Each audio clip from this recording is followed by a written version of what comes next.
नमस्कार, PTC news देख रहे सभी दर्शकों का स्वागत। मैं हूं आपके साथ अतुल वर्मा, लेकर हाजिर हूं प्रदेश की तमाम खबरों का हाल। बुलेटिन की शुरुआत करेंगे, लेकिन सबसे पहले एक नजर हेडलाइंस पर। हिसार के बाडोपट्टी टोल प्लाजा पर गाड़ी सवार युवकों की गुंडागर्दी, टोल मांगने पर कर्मचारियों के साथ की मारपीट, केस दर्ज, जांच में जुटी पुलिस। बहादुरगढ़ में न्यू ईयर पार्टी में हंगामा और मारपीट, रेजिडेंसी में किराए पर रहने वाले युवकों पर आरोप, घटना का वीडियो आया सामने।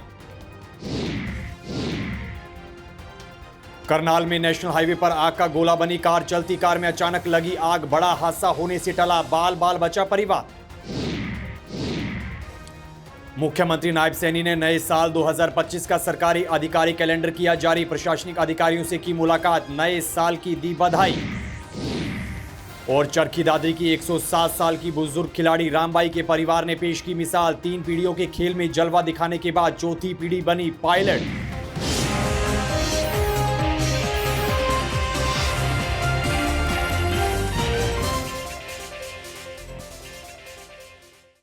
बुलेटिन की शुरुआत करेंगे, लेकिन उससे पहले पीटीसी परिवार की तरफ से आप सभी को नए साल की ढेर सारी शुभकामनाएं।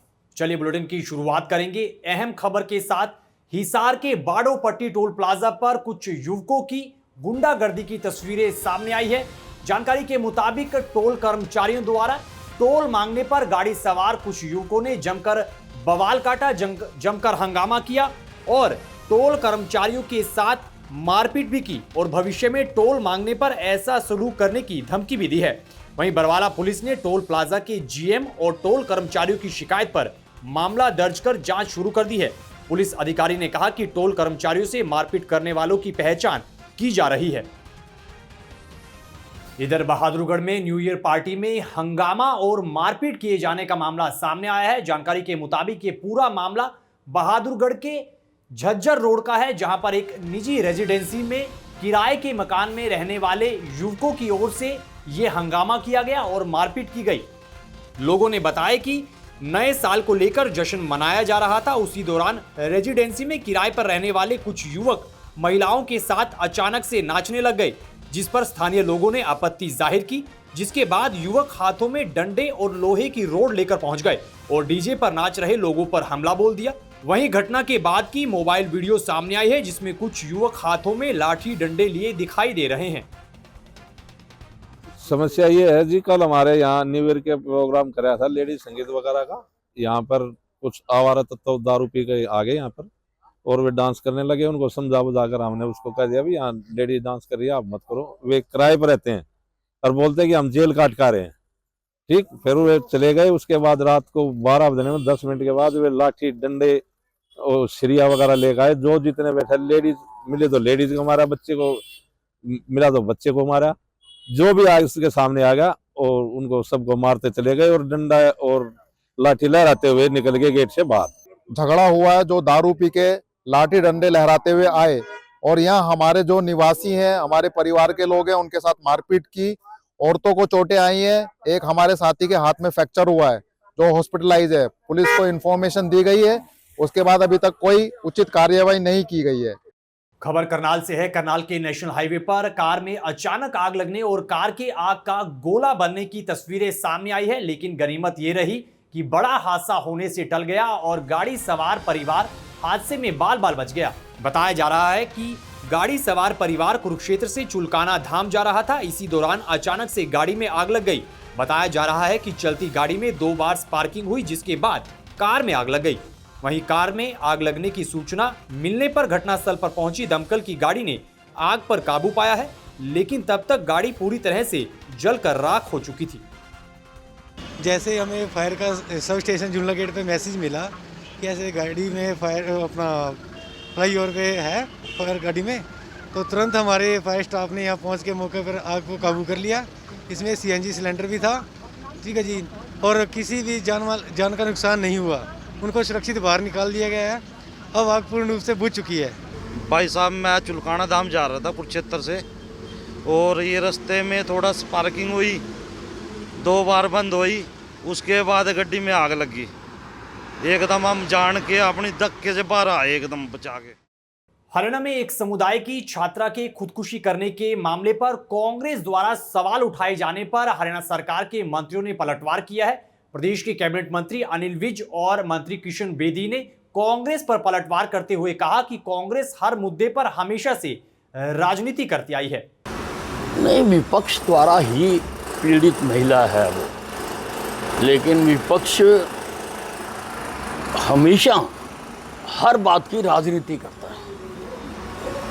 बिना समझे उस केस को कि कौन उसके लिए दायित्व है, किस विधायक के गांव की भी वो है, किस विधायक कांग्रेस विधायक के स्कूल की वो छात्रा है, और लड़की ने किस विधायक के रिश्तेदार पर, कांग्रेस विधायक के रिश्तेदार पर आरोप लगाया, और ये उल्टा सरकार पर आरोप लगा रहे हैं। इनको, मुझे लगता है इनके समझ अब ठीक नहीं रही, तो इनको अच्छी तरह से चीज़ों को समझना चाहिए। और इन्होंने कहा है कि उसको इंसाफ दिलाया जाए, हम पूरा इंसाफ दिलाएंगे। मैं मांग करता हूं, भूपेंद्र सिंह हुड्डा जी का वो विधायक है, क्या भूपेंद्र सिंह हुड्डा जी ने संज्ञान नहीं लेना चाहिए? उस विधायक से ये बात नहीं पूछनी चाहिए कि आपके महाविद्यालय में आपके परिवार के लोगों के द्वारा, आपके सगे रिश्तेदारों के द्वारा इस प्रकार का जो घिनौना कांड किया है, उस बेटी को मानसिक दबाव में लाकर उसका शारीरिक शोषण वो करना चाहते, लड़का करना चाहता था, बार बार फोन करता था, तो उनके खिलाफ कार्रवाई के लिए क्या भूपेंद्र सिंह हुड्डा जी बयान देंगे आके कि सरकार उनको, जो लोग दोषी हैं, दोषियों को संरक्षण देने वाले लोग हैं, उनको गिरफ्तार किया जाए? मैं सवाल करता हूं, देश के नेता घूमते हैं, राहुल गांधी जी पूरी दुनिया के अंदर प्रचार करते हुए, दलितों का ये, दलितों का वो, क्या ये दलित की बेटी की आवाज और उन दोषियों को या कांग्रेस के लोगों को जो उनको संरक्षण दे रहे हैं, उनको गिरफ्तारी की राहुल गांधी जी या प्रियंका गांधी जी मांग करेंगे? जो संविधान का तो नारा देते हैं, संविधान नहीं बचेगा, फलान नहीं होगा, आज एक भी शब्द अपने विधायक और उसके रिश्तेदारों के खिलाफ नहीं आ रहा कांग्रेस के लोगों का। इधर धर्मनगरी कुरुक्षेत्र पहुंचे किसान नेता सुरेश कोत ने किसान आंदोलन को लेकर प्रतिक्रिया दी है। उन्होंने कहा कि संयुक्त किसान मोर्चा 4 जनवरी को टोहाना में महापंचायत करने जा रहा है। इसके अलावा पंजाब के मोगा में 9 जनवरी को रैली भी की जाएगी। किसान नेता ने कहा कि केंद्र सरकार को बातचीत के जरिए किसानों का मसला सुलझाना चाहिए। वहीं उन्होंने किसान नेता गुरनाम सिंह चढ़ूनी पर भी तंज कसा है। एक तो हम 9 तारीख को मोगा में पंजाब की रैली कर रहे हैं, जिसमें किसान पंजाब का होगा मगर लीडरशिप पूरे राष्ट्रीय होगी। और एक 4 जनवरी को टोहाना के अंदर महापंचायत, उसका नाम दिया गया रैली की बजाय, टोहाना के अंदर महापंचायत होगी। संयुक्त मोर्चा का बैनर होगा, हरियाणा पंजाब का किसान होगा, मगर लीडरशिप राष्ट्रीय होगी। इसके 3 मुद्दे लिए गए। नंबर 1 मुद्दा तो वो है जो दिल्ली मोर्चे में हमारे साथ कुछ वादे किए थे सेंट्रल सरकार ने, उनको लागू करो। नंबर 2 रहेगा जो कृषि नीति के नाम पर भारत सरकार ने जो कृषि नीति के नाम पर स्टेट गवर्नमेंटों को एक लेटर भेजा है, उसके अंदर जो कानूनों के खिलाफ हमने 13 महीने लड़ाई लड़के वो वापस करवाए थे, वही कॉन्ट्रैक्ट फार्मिंग का और एपीएमसी एक्ट तोड़ने का, मंडी तोड़ने का दोबारा कोशिश की जा रही, दोबारा उन कानूनों को लागू करने की कोशिश की जा रही। एक हम उनका विरोध करेंगे, क्योंकि देश का किसान हर चीज़ को पहचानते हुए ये भी पहचान चुका कि जहाँ भी मंडियाँ हैं वो किसान को तोल और मोल की गारंटी देती है, इसलिए हम इन मंडियों को किसी तरह टूटने नहीं देंगे। दूसरी, हमारी हरियाणा के किसान की तो इस एक्ट के साथ, एपीएमसी एक्ट के साथ या मंडियों के साथ एक भावना भी जुड़ी हुई है कि ये सर छोटू राम लेके आया था और इन मंडियों की वजह से किसान की लूट में कमी आई थी, तो हम इसलिए भी इनको नहीं टूटने देंगे। तीसरी हमारी बात है कि देश के अंदर बहुत सी जगह किसान आंदोलन चल रहे, चाहे जैसे नोएडा में चल रहा है, शंभू बॉर्डर पे चल रहा है, खनौरी बॉर्डर पे चल रहा है। भाई जितने भी आंदोलन चल रहे हैं, इनको बातचीत के जरिए, इनके साथ तानाशाही कर रही सरकार, इनको बातचीत के जरिए हल करो, न कि तानाशाही करो। हरियाणा के मुख्यमंत्री नायब सिंह सैनी ने नए साल 2025 के सरकारी अधिकारी कैलेंडर को जारी कर दिया है। इस मौके पर प्रदेश के मंत्री राव नरबीर और हरियाणा विधानसभा के उपाध्यक्ष कृष्ण मिड्डा, मुख्य सचिव विवेक जोशी भी मौजूद रहे। वहीं मुख्यमंत्री ने कई प्रशासनिक अधिकारियों से इस दौरान मुलाकात की और अधिकारियों के साथ साथ प्रदेशवासियों को नए साल की शुभकामनाएं भी दी हैं। इधर कांग्रेस सांसद राहुल गांधी के राष्ट्रीय शोक के बीच विदेश जाकर नया साल का जश्न मनाने को लेकर सवाल खड़े हो रहे हैं, जिस पर प्रदेश के कैबिनेट मंत्री अनिल विज ने निशाना साधा है। राहुल गांधी पर निशाना साधते हुए मंत्री अनिल विज ने कहा कि राष्ट्र शोकाकुल है, राहुल गांधी विदेश चले गए हैं। दूसरी तरफ मनमोहन सिंह जी को कांग्रेस ने कभी भी स्वीकार नहीं किया। सभी जानते हैं किस तरह मनमोहन सिंह जी के प्रस्ताव को फाड़ा गया था और उन्हें अपमानित करने का काम किया गया था। इस दौरान मंत्री अनिल विज ने अन्य कई मुद्दों पर भी प्रतिक्रिया दी। नहीं, मनमोहन सिंह को तो उन्होंने कभी भी नहीं स्वीकारा। सब जानते हैं कि मनमोहन सिंह जी द्वारा पारित प्रस्ताव को किस प्रकार से मीडिया के सामने उन्होंने फाड़ कर अपमानित किया था। और अब उस राष्ट्र शोकाकुल है, लेकिन राहुल गांधी जी कहाँ हैं? वो तो विदेश चले गए। अब विदेश किस लिए गए हैं ये तो वही बता सकते हैं।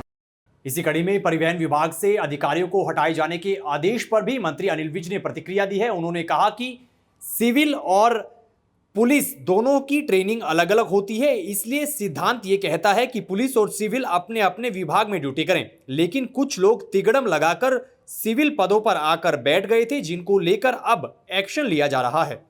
नहीं, ये जो सिविल और पुलिस अधिकारियों की ट्रेनिंग अलग अलग प्रकार से होती है, इसलिए सिद्धांत ये कहता है कि पुलिस वाले पुलिस में काम करें और सिविल वाले सिविल में काम करें।